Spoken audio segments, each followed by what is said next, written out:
Welcome to Moments in the Word. I'm James Tyler, your host, and this afternoon we'll be reading from Isaiah chapter number 36. Now it came to pass in the 14th year of King Hezekiah that Sennacherib, king of Assyria, came up against all the defense cities of Judah and took them. And the king of Assyria sent Rabshakeh to Lachish, to Jerusalem unto King Hezekiah with a great army. And he stood by the conduit of the upper pool in the highway of the fuller's field. Then came forth unto him Eliakim, Hilkiah's son, which was over the house, and Shebna the scribe, and Joah, Asaph's son, the recorder. And Rabshakeh said unto them, Say ye now to Hezekiah, Thus saith the great king of Assyria, What confidence is this wherein thou trustest? I sayest thou, but they are but vain words. I have counsel and strength for war. Now on whom doest thou trust, that thou rebellest against me? Lo, thou trustest in the staff of this broken reed on Egypt, whereon if a man lean, it will go into his hand and pierce it. So is Pharaoh king of Egypt to all that trust in him. But if thou say to me, We trust in the Lord our God, is it not he whose high places and whose altars Hezekiah hath taken away, and said to Judah and to Jerusalem, Ye shall worship before this altar? Now therefore give pledges, I pray thee, to my master, the king of Assyria, and I will give thee 2,000 horses, if thou be able on thy part to set riders upon them. How then wilt thou turn away the face of one captain of the least of my master's servants, and put thy trust on Egypt for chariots and for horsemen? And am I now come up without the Lord against this land to destroy it? The Lord said unto me, Go up against this land and destroy it.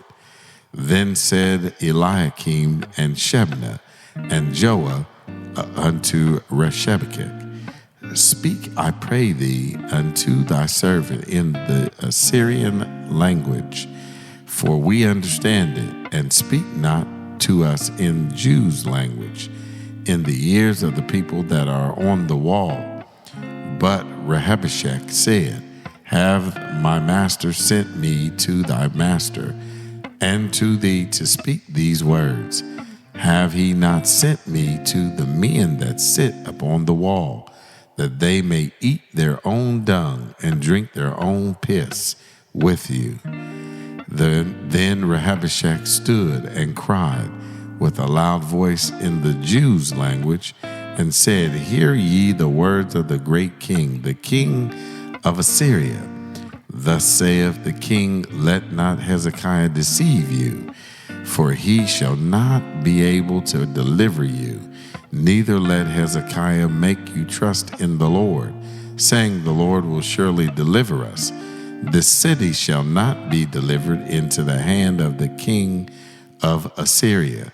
Hearken not to Hezekiah, for thus saith the king of Assyria, Make an agreement with me by a present, and come out to me, and eat ye every one of his vine, and every one of his fig tree, and drink ye every one the waters of his own cistern, until I come and take you away to a land like your own, a land of corn and wine, a land of bread and vineyards. Beware lest Hezekiah persuade you, saying, The Lord will deliver us.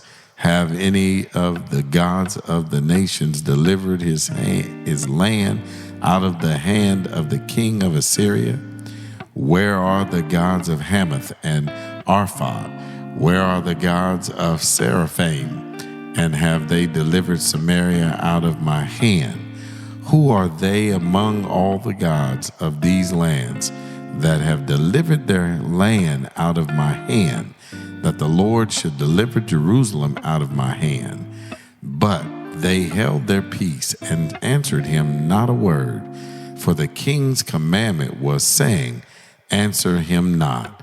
Then came Eliakim the son of Hilkiah, that was over the household, and Shebna the scribe, and Joah the son of Asaph, the recorder, to Hezekiah with their clothes rent, and told him the words of Rabshakeh.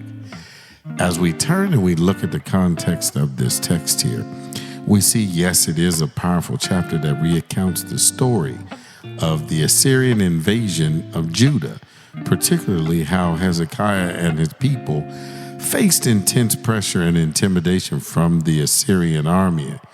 The enemy represented by the Assyrian commander attempts to shake their faith in God by using fear, propaganda, and doubt. And here's a way that we can apply this to our own lives today as lessons learned.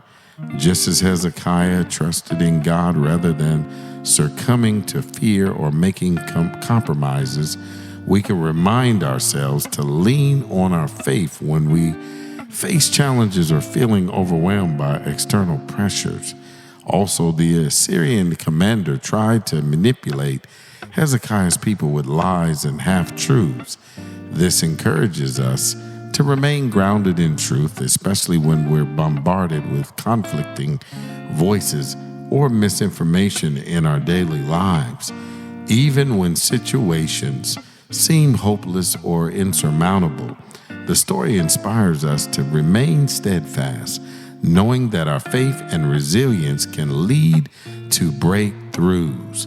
The enemy's tactic was to instill fear, but Hezekiah demonstrated that courage and faith can overcome fear. This here is a timeless reminder to stay calm and strong even when faced with intimidating circumstances. I'm James Tyler, coming to you live from the Castle Studios, and welcome again to Moments in the Word. God bless.